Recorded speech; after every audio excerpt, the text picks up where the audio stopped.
Hello, welcome to Joy News Desk with me, Mamiesi Nyamiche Thompson. Coming up this hour, fuel levy implementation debate rekindled as global oil prices tumble after Iran-Israel ceasefire talks. More as President Mohammed tasked finance and energy ministers to avert shockwaves that could hit Ghana's energy sector. Also coming up, National Identification Authority Division of the Public Sector Workers Union on strike demands payment of operational support allowance, and we have more on that on our desk.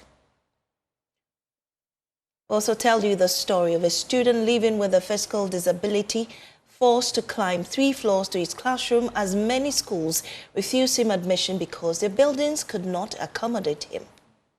I've been climbing the staircase for 2.5 years now. Climbing this staircase was a little bit challenging in terms of when I had to climb down up, I mostly fell. We have more of this coming up in our Disabled series. These plus business updates on our desk. Don't go away. We'll be right back.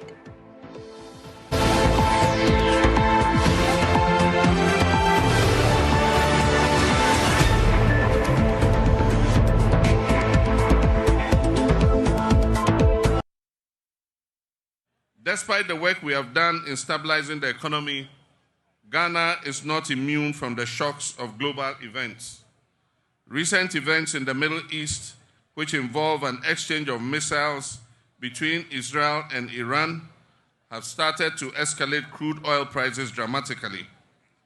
I've asked our Minister of Finance and Minister of Energy to keep a close eye on the development and model the possible impacts on our petroleum prices and prepare measures to protect the recent gains that we have made.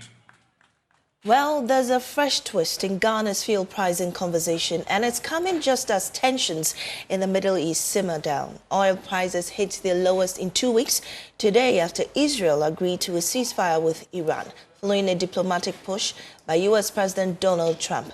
Prime Minister Benjamin Netanyahu says Israel has achieved its goal of neutralizing what he calls Tehran's nuclear and ballistic missile threat. But back home, this truce could have far-reaching implications for your pocket. The big question is, could the global price drop give government the justification it needs to finally implement the controversial one-city fuel levy, and what it might mean for pump prices in the coming pricing window? And to help us better understand this is lead data and research analyst here at Joy News, Isaac Kofi, and he joins me in studio with more explanation to this. Kofi, thank you for being in studio with me. But how's the global oil market responding to this ceasefire, and what could be done about it? Well, Mamiesi, I think that the person with the biggest relief this morning is President Mahama, because yesterday he went to bed with Brent crude trading almost $77 per barrel. This morning he wakes up with oil around $69 per barrel. And we understand that the president and his team, they've been working around the clock to make sure that what is happening in the Middle East will not be felt at the pumps. What we understand is that if you look at, fuel prices, they've stayed stable at the beginning of the year. We're working with almost 16 cedis per liter. Now we are talking about at the oil pumps, about 12 cedis, 38 pesos for petrol, and 12 cedis, 88 pesos for diesel. But the most important question is, whilst fuel prices drop and we see Brent moving from $77 per barrel to somewhere $69 per barrel, that's the biggest drop we've seen since the war began. And Donald Trump says that talks around ceasefire is there now, and there's some big reliefs for developing economies like Ghana. Now, for the president and his team, remember that they were in Parliament to debate for that certificate of urgency to implement that one city additional levy on fuel prices. And we understand that there is that big halt because of some form of uncertainties. Now, the big question is, now that fuel prices are dropping and we've moved from the 70s to the 60s, will it give the president that chance to start the implementation of that one city additional levy on fuel? Because one, the reason they gave is that you have the energy sector, and this year they estimate that export prices, and if you look at the energy sector, for instance, shortfalls could hit some $1.4 billion. And as a result of that, they needed this levy for, some fuel purchases to power the thermal plant. Right. Now that we are getting this big, drop in crude prices, could it be the time for government to start implementing that tax? And that, for many analysts, are actually answering the question whether we are still at fair value yet, because, I mean, we began the year with 16 cedis, and we understand consumers are now enjoying about 3 cedis, those who are buying petrol, and about 3 cedis, 28 pesos for those who are buying diesel. Now, government says they want 1 cedi of this to save the energy sector. And the big fear is that if the ceasefire looks to be artificial, we see more attacks, it could prolong government, window to implement this new, additional 1 cedi levy on the export price of fuel. But President Mahama is having some form of relief now because oil prices are dropping, and it could be the chance for him to use that 1 cedi additional levy on fuel. Thank you, Kofi J. Well, we have on the line Professor Patrick Esuming, an economist from the University of Ghana Business School, joining us on Zoom for the discussion on this. Professor Esuming, we're grateful for your time on our desk, but the question Kofi is asking is our economy ready to absorb this additional tax handle? Good morning to viewers and to yourself and Kofi, and thanks for having me. Well, I think there's so much uncertainty right now. It probably makes sense for the government to put this on hold and to observe. Look, things are just swinging left, right, center. Only 2 days ago, after the U.S. involvement in the war, things seem to go crashing. And then, fast forward another day, we've seen there's a truce, and we are not so sure how long, whether this truce will hold and for how long. So I think also considering that next month is only the mid-year review, I think perhaps the government will be better off holding off bringing back this levy, and then at least observing to see that whether indeed the war is going to, at least for a substantial time, be put on hold. Then we'll be able to see. I think that's essentially what I would expect the government to do, not to rush to start implementation of the levy. Well, Professor Esuming, I mean, listening to the NPA CEO, Mr. Edigi Tamaklo, sometime over the weekend, he seems to, communicate that government is out of alternatives. And you're telling us that government should also hold its horses in implementing this added tax. But what do you think should be an option for government from where you sit to be able to absorb or be able to still keep our lights on should the ceasefire continue or not? We don't know the situation now, but as at now, what will be the option for government? Well, I think, first of all, we have to understand that the levy itself came completely out of the blue. I'm not sure. It's like it suddenly appeared. We had passed the budget. There had been no hint that the levy is coming. We were expecting that major tax reforms will come in the mid-year budget, and suddenly the levy appeared. So I don't know what agency triggered the levy, but once we've been able to put it off for that time, I guess what we want to avoid is to avoid volatility.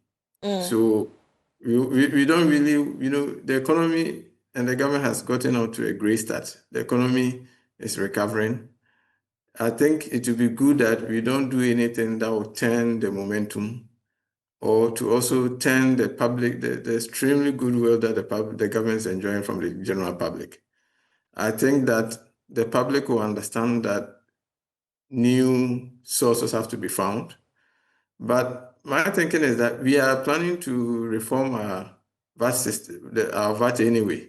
So why don't we implement this as part of that major reform of the VAT that the finance minister said is going to come up?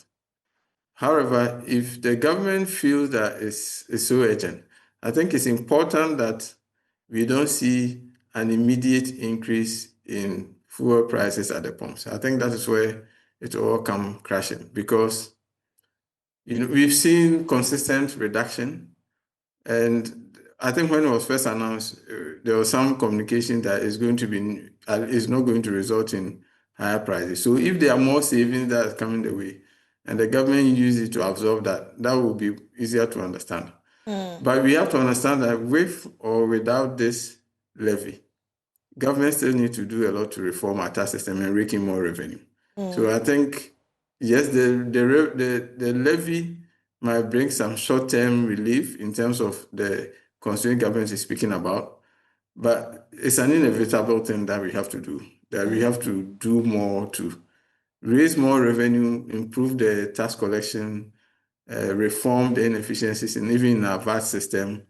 And then, there are many low-hanging fruit that government have to look at. And I think that broader conversation about expanding our revenue base is what we need to be focusing on. Okay. Now, Prof, we're praying that this ceasefire actually succeeds, but should it fail, what will be the impact on trade and also our energy sector? I think if this ceasefire doesn't hold and the skirmishes resume, the shelling and the fighting resumes, I think that's very problematic. I think just before the ceasefire announced, the Iranian parliament has approved the closure of the Strait of Hormuz, which is a huge major route for transporting not just fuel, but other relevant, other very, very important commodities. It's a major international trading route. So then immediately, if the conflict resumes, you expect that fuel prices itself will rise outside of what will happen, whether the strait will be closed or not. And then you are going to see more disruption of trade routes. And it will not just be the sea routes, but even air, because there's a lot of activity happening. A lot of countries might close their airspace. So freight costs might go up again. And I think all of those are things that nobody in the world, want to encounter at this time. There's so much uncertainty in the global environment. Don't forget that the Russian-Ukraine war is still ongoing, and there are other tensions. So I think if this comes up, it's just going to compound. Well, and then, right. So just before I let you off, with what you just said, how then do African countries, especially Ghana and its neighbors, insulate themselves from the impact should this happen? I don't think there's any immediate, there's no immediate program or policy to insulate ourselves. We can do things to mitigate the short-term impact, but I think that insulation or building a more robust economy is something you do in the longer term. And I think that's something we have to start thinking about and start working on. Right. In the meantime, just being efficient in our management of our own resources, especially our fiscal side as well as the currency. That is something that, so I think for Ghana's case, because we built some strong reserves, that will help. But all of this can rattle away very quickly. So I think the main solution will be long term, thinking about making sure that our economy is more robust going forward. Well, the good news we are also hearing is that the Tema Oil Refinery could come back on stream in somewhere October. Do you think that government should speed up that process at this point? It comes at a good time, does it not? Absolutely. I think bringing back Tema Oil Refinery is important. Even more important is making sure that this time it's going to run efficiently and not be adding up to our losses. So I think bringing it back is absolutely important, together with the bulk oil storage, making sure that we have enough oil reserves, but then we're also refining a lot more of our oil. I think that would be absolutely crucial.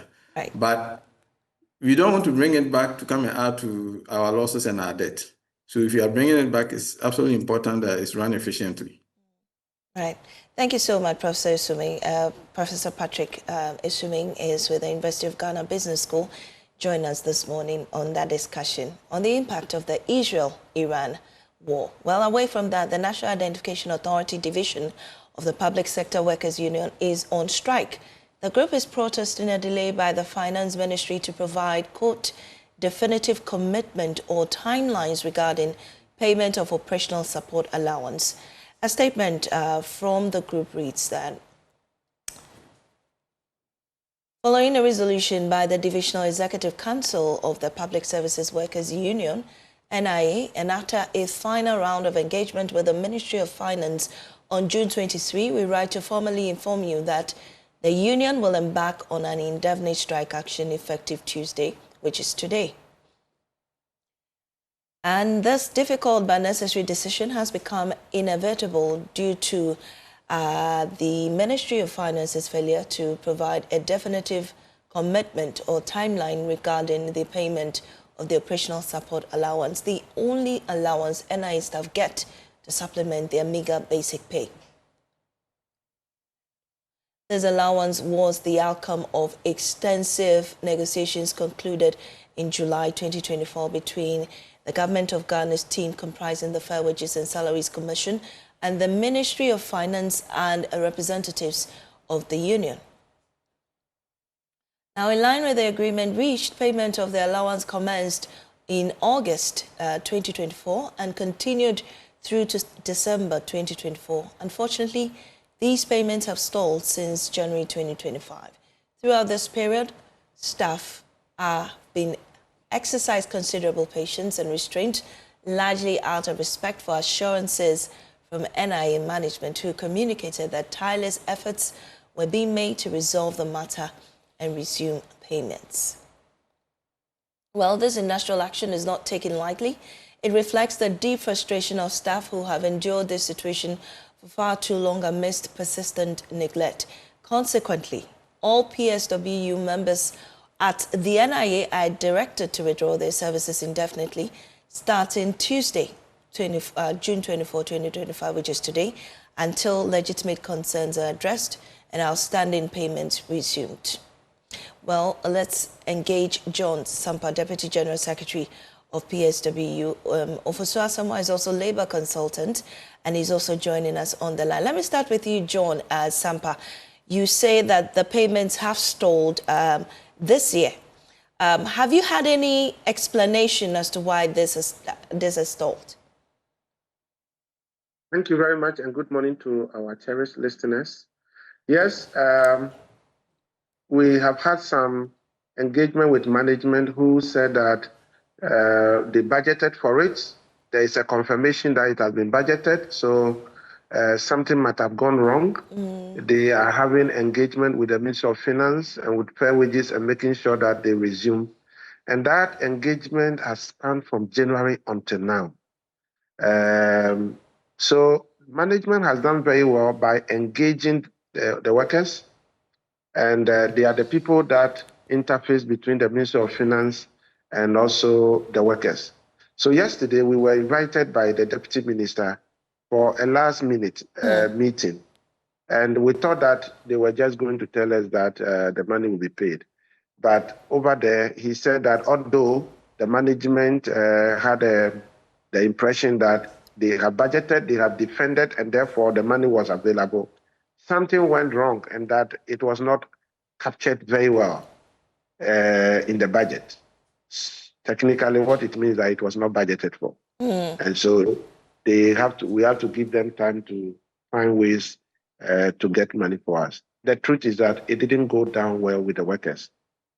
Also because this is not a new allowance. This is not unreasonable where you say that a new government has come and you are now doing negotiation. This is not also a last-minute transitional allowance that have been given to us. But it's an allowance that we started somewhere, even 2023, and then 2024 July we concluded, and we are enjoying it. People have made budget and plans with that money.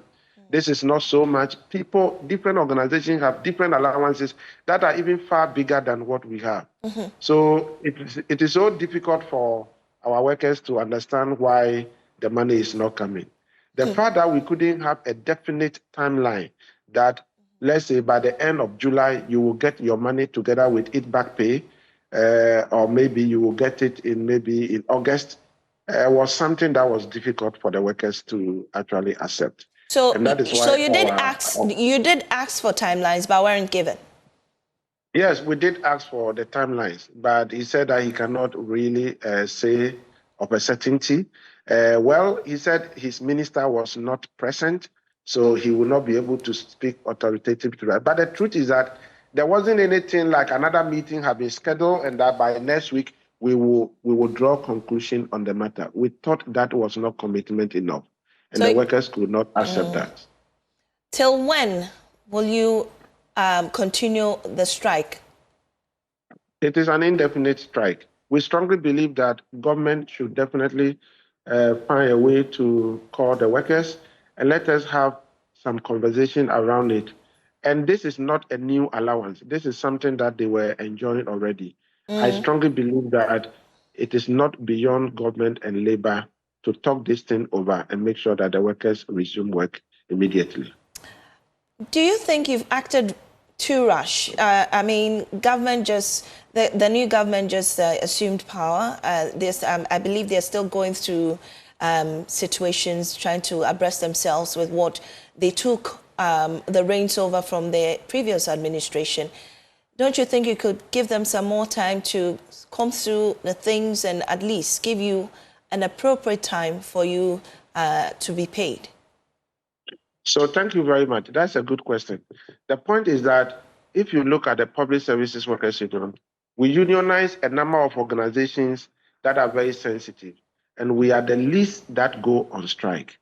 The point is we have a number of issues. If you followed the Public Service Workers Union, somewhere getting to last year election, there was a series of industrial actions, and some people were even trying to read political meaning into it. So we became reasonable and we halted that process.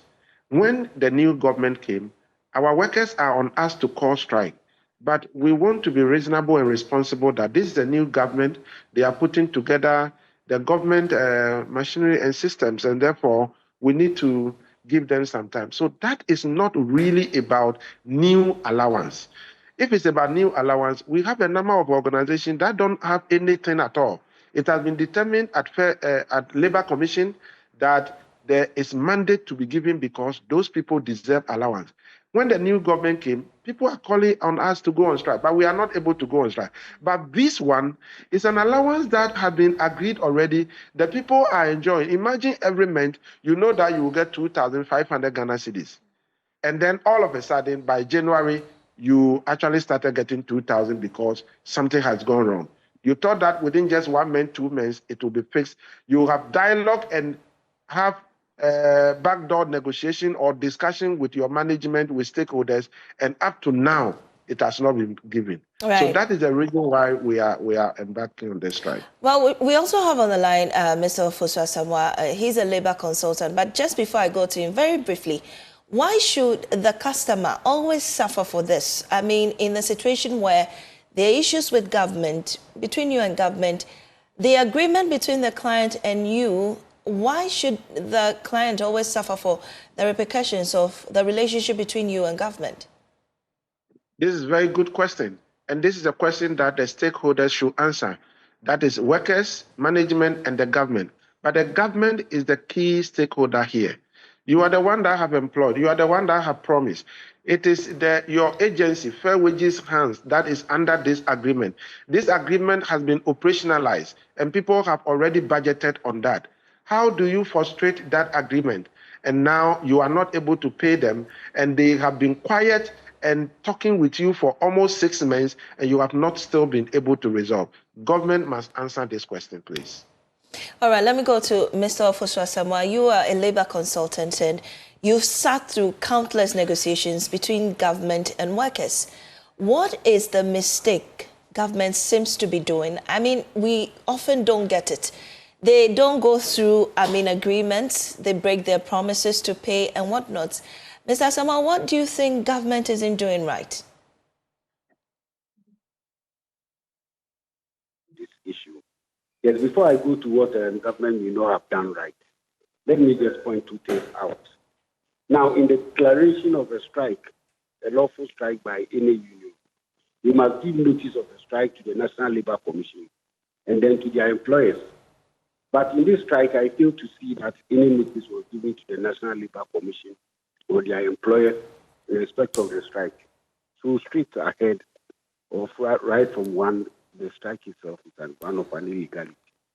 Two, when it comes to the declaration of strike, they belong to the Public Service Workers Union, and the strike must be declared by the national and not the division. By reading the letter declaring the strike, it was issued by the division, and that is also wrong. So the legality or lawfulness of the strike falls flat on the face of the law. Now, in listening to him, this is an allowance we have negotiated for, prisoner allowance, which has been paid over the period in 2024. It is unfortunate that he said that it was captured in the budget, not captured in the budget, or the details of it was not given, for which they have been negotiating. So this is not the one where the government has reneged or has cancelled the allowance. It is perhaps a lapse in the capturing of the detail. And where allowances or certain expenditure are not captured in the budget, that is why there's always a supplementary budget. And I'm sure that is always coming almost in July. So if we have waited up to June and the government has not cancelled it from what he has said, and that is one of the delayed payments, it is just a one of continuous negotiation. Right, and he has said that there's been assurance upon assurance. So it's one of performance. This is where the executives of the unions must show leadership. He keeps saying that the workers won't strike, they won't strike. Do you declare a strike because your workers or your followers are saying that go on strike? Well, if you even want to go on strike because you have pressure from your members, why not take the right route by giving the requisite notification to the Labour Commission, to your employers, right? And then perhaps once you give the notice to the Labour Commission, there's an intervention from there. They would then invite government or the minister or whoever is responsible that we have this on our hand, an impending strike, because you have not done this. What steps are you taking to correct it? You see, you have negotiated with them. There's been assurance that there has not been delivery. So there's always a need for a third-party intervention. So that is why you must notify the Labour Commission of your strike. Immediately the commission will go into action. But sitting there and declaring a strike because you have not got your operational allowance, you are being paid. They are receiving their full salary, I'm sure.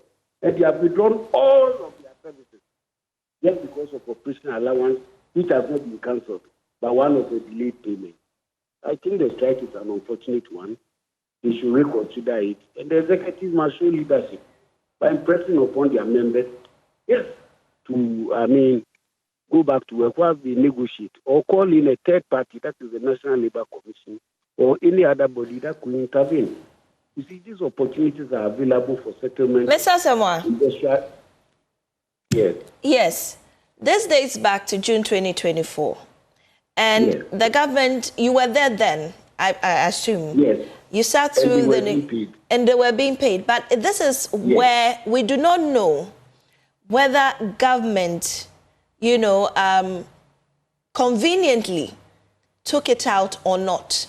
We haven't heard the side of the government. I'm coming. If I can make my point, and these people have had conversations with the Minister of Finance. At least if it was an omission, we haven't seen it, we'll work on it.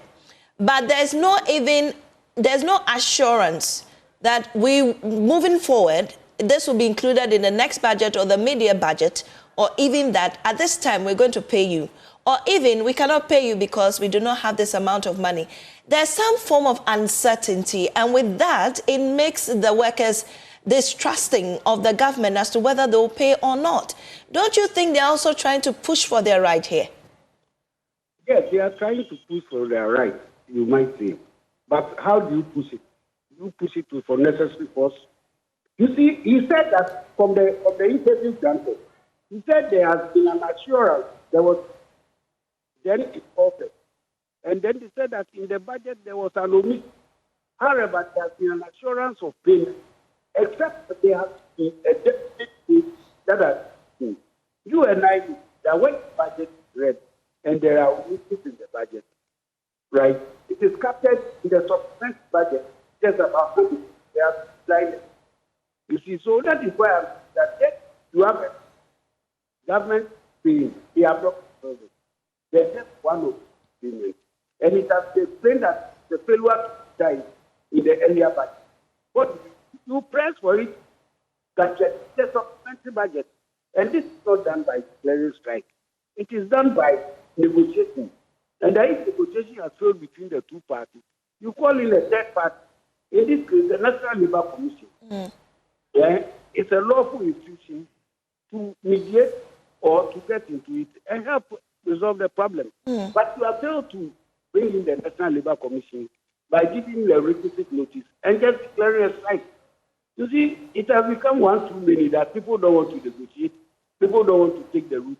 Why do you think that is? Don't you also think that maybe this union, supposedly to be the referee, is not also helping, which is why they don't trust the commission to go to the commission with their concerns? They have not said they don't trust the commission. They have only failed to seek the assistance of the commission. Okay. Not because they don't trust the commission. Because the law says even if you don't trust the commission to resolve it, the law mandates you notify them if you want to go on strike. So notify them. If you are not calling for their intervention, they could have written for the commission to intervene, but they have not written. So you want to declare strike. Now the law says if you want to declare strike, notify the commission. If you want to declare strike, it must be by the national and not the judiciary. Okay. Okay. Right. Let me get a reaction from Mr. Sampa. Mr. Sampa, so you heard Mr. Samoa saying that your strike is even illegal because you did not, get to the National Labour Commission to even get your concern across to them to get the advice. What do you say to that? Okay, so thank you very much, and my greetings to Honorable. Honorable, I think you should have asked questions for clarification before you conclude that we have not written to the National Labour Commission. First and foremost, we have given notice about 1 month ago. Even the National Labour Commission wrote to management to address our concerns and to also ask us to exercise restraint. We called up that strike action. We wrote another notice and said that we will start our strike action that is yesterday, Monday, but the minister intervened. The letter that you are reading is because we suspended the notice we have given already. Is a letter to our members to say that today the strike is beginning. So it is not that the employer is not aware of what we want to do. Even national security operatives have called some of us and have actually have some engagement, and the management also saying that the matter will be resolved. In fact, last week, management organized they issue a press release also to say that the money will be paid very, very soon, giving everybody assurance that perhaps this month we will even receive the money. So it is not like we just wake up and then we say we are going on strike. We have given adequate notice, and this one was just a confirmation that while we should have started the strike yesterday, we have resumed it because the negotiation didn't go well. Secondly, the National Union have not said that they don't actually sanction. It is our style. But the point is that the National Union 100% sanction and use our agent as a divisional union to actually issue this notice. Though this notice is issued for and on behalf of the Public Service Workers Union, and we fully accept that. So you can also say that we cannot declare a strike in that manner. You also agree that if they said it has not been budgeted, there is a mid-year budget review which will happen in July. What prevents the minister to give us a firm assurance that in the mid-year review, we will put it in it and that you will get your money maybe in August? What prevents the minister from saying that? You were not at the meeting. I said we were asking for definite timelines, and the minister was not convincing that in the mid-year budget review, it will be budgeted if there was an error and that we should quickly go. He could have even written a letter, even to explain these things, so that when there is an issue like this, everybody will read and will understand it. And when we come to National Labour Commission, anytime the workers do something and we come, you will say that it is illegal. But when you have a contract, a legitimate contract with your employer, and the employer actually breach it, Have you ever said it is illegal? And what kind of punishment have you given to the employer before? So the point is that from where you are coming also as a former executive secretary of the National Labour Commission, your theory has been that there shouldn't be any strike at all. You think that there should be negotiation forever. If it is your money that have not come up to this time, will you say that when people have actually had patience right from January, do you know the kind of engagement we have had? We have had engagement. We are not in charge of budgeting.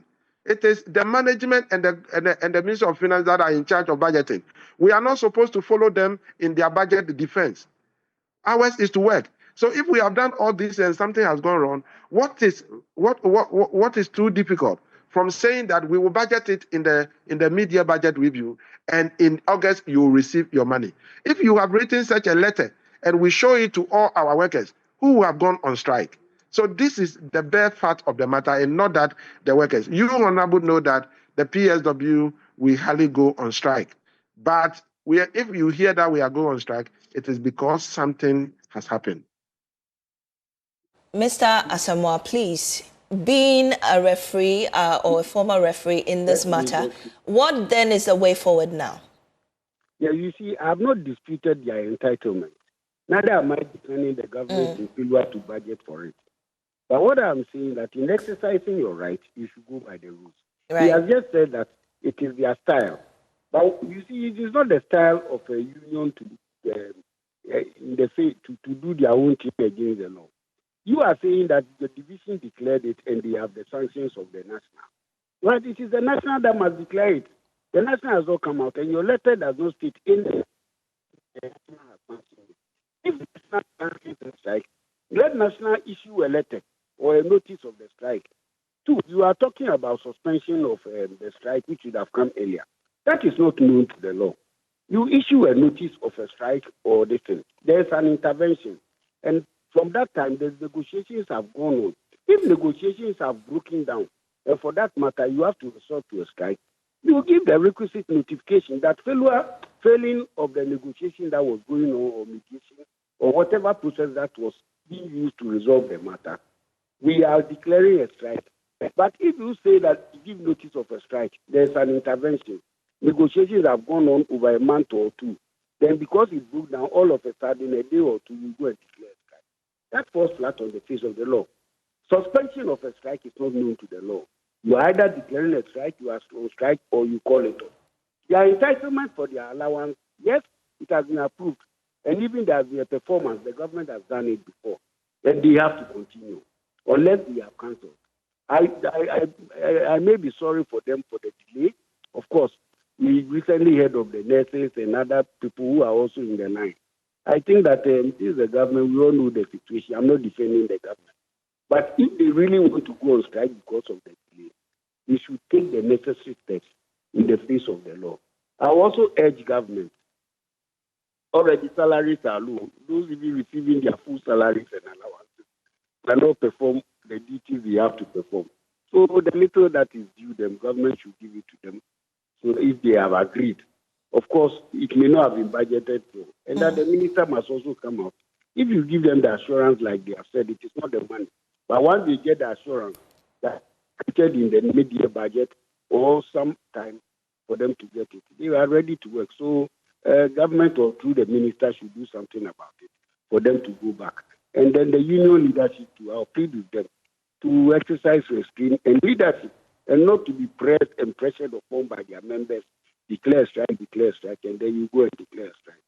If it is a matter of non-payment or delay, then you see everybody going on strike. All right. That is my experience. All right. So I'll plead with both parties to be law-abiding. To be law-abiding by performing if part of the contract as agreed for the payment. And then the labor union too.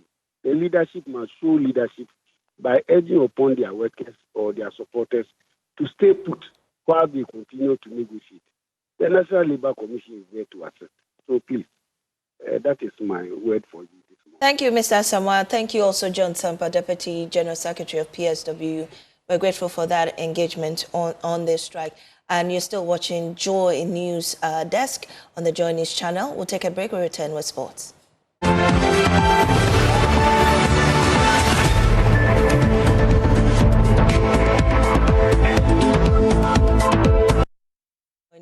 our desk. Business Now with Winston Taki. Thank you, Mami. Now to business. My name is Winston Taki. The Ghana Union of Traders Association, GUTA, is calling on government to consider a 40% local content participation in its Big Push program. The Big Push initiative, which is one of President Mahama's industrial policy, seeks to develop infrastructure and maximize investment in the country's manufacturing sector. Remarking on this, President of the GUTA, Dr. Joseph Obin, stated that Ghana's economic will be dependent on the involvement of indigents. Ghana, no doubt, is the best in terms of manufacturing in the whole of the world, and that we have to take opportunity to work with them and then understudy them. And that's why we'll appeal to government to find a way that the Chinese manufacturers that are coming are partnered with the locals. Even if it is about 40% by law and all that, it will enable us to be able to understudy them. Because that's the way to go. We have to enhance on our productivity, and how are we going to do it? Most of us, the traders, we want to migrate from trading to manufacturing, because we see that that is the surest way to go. We cannot continue to be importing the goods whilst we have the capacity to produce here. It will take some of the stress from us and all that. And so coming face to face with investors, the caliber that we've seen here today is very, very important, and government should continue. And then whilst we are talking about this, government should also start creating the space. If you want to industrialize, how do we go about it in the ease? Because ease, time, and cost of doing business is what we call the trade facilitation. If you don't have it in the 24-hour economy, then what are we doing? So government should do everything to create the space, create the industrial parks and all that. So those of us in the trading space, when we want to go into manufacturing, we just acquire this industrial park, and there we go. In other development, the Ghana Investment Promotion Center has announced plans to enforce punitive measures against banks and businesses that fail to register their technology transfer agreement with the authority. Speaking at the stakeholder engagement in Accra, head of the TTA unit at GIPC, Emmanuel Osei, emphasized the center's commitment to ensuring the timely and efficient registration of all TTAs in accordance with regulatory requirements. The Technology Transfer Agreement Stakeholders Engagement, organized by the Ghana Investment Promotion Center, served as a platform to discuss recent development in Ghana's TTA compliance framework and regulatory landscape. Head of the TTA unit at GIPC, Emmanuel Osei, emphasized the center's commitment to enforcing compliance. Technically, if you don't register the agreement with the GIPC, you cannot transfer fees under these agreements. Then if you are found doing that, you can be summary conviction. Yeah, summary conviction against the company that flouts on these laws. Then the GIPC can also revoke your registration with the center. Then the bank that facilitates this kind of transfers to the GIPC in collaboration with the BOG will come out with punitive measures against banks who facilitate the transfers of these fees without recourse to a valid GIPC certificate or an opinion from GIPC indicating that such agreements do not come within the contemplation of the law, so the fees should be allowed to be transferred. Na Lamley Ollins Lindsay, Director of Legal at GIPC, also emphasized on the need for effective collaboration to enhance TTA registration. We will seek to liaise very closely with all the regulators so that we are in sync and we harmonize our processes and procedures to make sure that the process is streamlined to the benefit of clients and stakeholders, so that ease of doing business in Ghana is preserved. So the law requires for renewals that the approvals of regulators are received. Now, these regulators are varied across various sectors. They may take quite a bit of time to revert to us, and without receiving those approvals, we can't continue with our process, which causes frustrations to our investors and our clients. We seek to streamline the process so that it's as quick and as efficient as possible. The technology transfer agreement is required between a Ghanaian incorporated company and a foreign-based entity. That's all for business here on NewsX. My name is Winston Taki. Back to Mami for the rest of the bulletin. Thank you, Winston. Now, he's been turned away from schools because the buildings were not built for students like him. The one school that finally accepted him also makes him climb stairs 3 floors every day just to reach his classroom. That's the daily struggle of David Abuchi, a student with a lower limb disability who will not let stairs or pain stop him from chasing his dreams. Irene Dubia Ining has more in our Disabled series. Every morning in school begins with a test of endurance for David Abuchi. Not in the classroom, but on the concrete staircase that leads to it. With no ramp or elevator, he grips the rails and hauls himself, step by step, up 3 floors to reach his classroom. The climb takes time, causes pain, and demands grit that most of his classmates may never fully understand. So I've been climbing the staircase for 2.5 years now. Climbing this staircase was a little bit challenging in terms of when I had to climb down up, I mostly fell and I had bruises, and even sometimes in the boarding house I struggled to get on time, like be on time. David lives with a lower limb disability, and for the past 2.5 years, this has been his daily routine at the Youngsters Senior High School. There's no other way up, just a system that expects everyone to walk without help. Unfortunately, this floor alone is SHS. Below us we have the boarding house, so this is the only floor we have classrooms, and so he has to come up here. Born with a physical disability, David has had to fight for access to education. Several schools turned him away, citing inadequate infrastructure or logistical concerns. Eventually, the youngsters agreed to enroll him, but even here, he climbs alone. This building obviously is not disability friendly because it wasn't built with that in mind, and that's a problem we are facing generally in Ghana.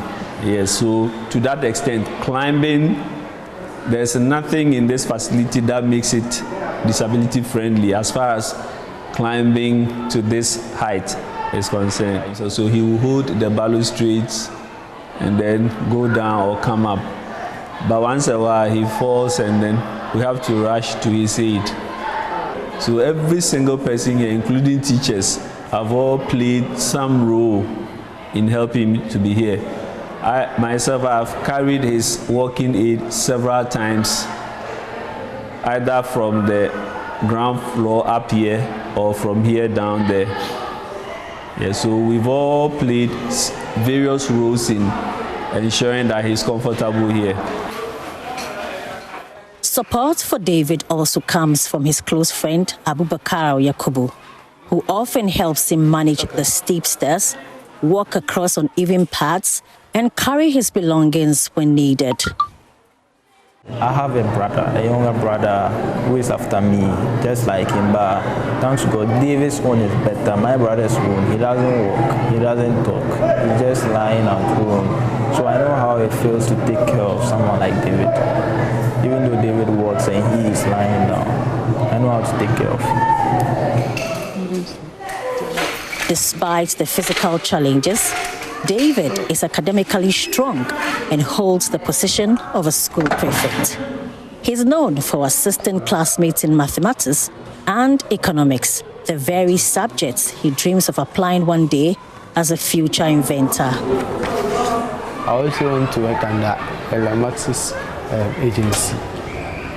I'll try and look into the environment, like things that would make life easy for a human.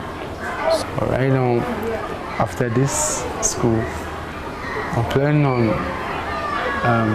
writing an SAT exam and applying for a scholarship to MIT. David's ambition are grounded in lived experience.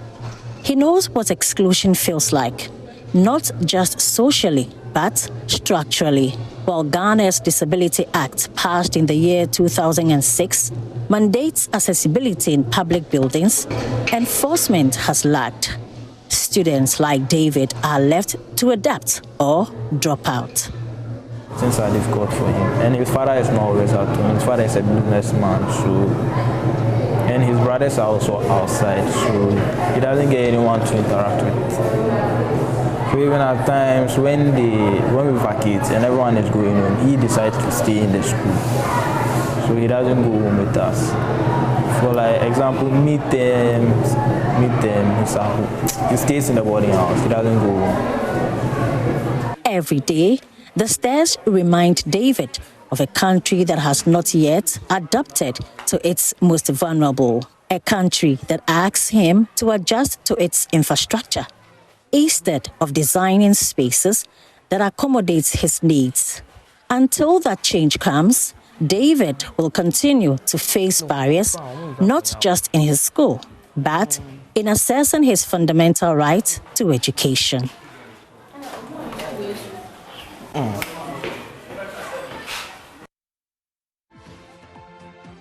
If Elon Musk is watching, I think he should reach out to David.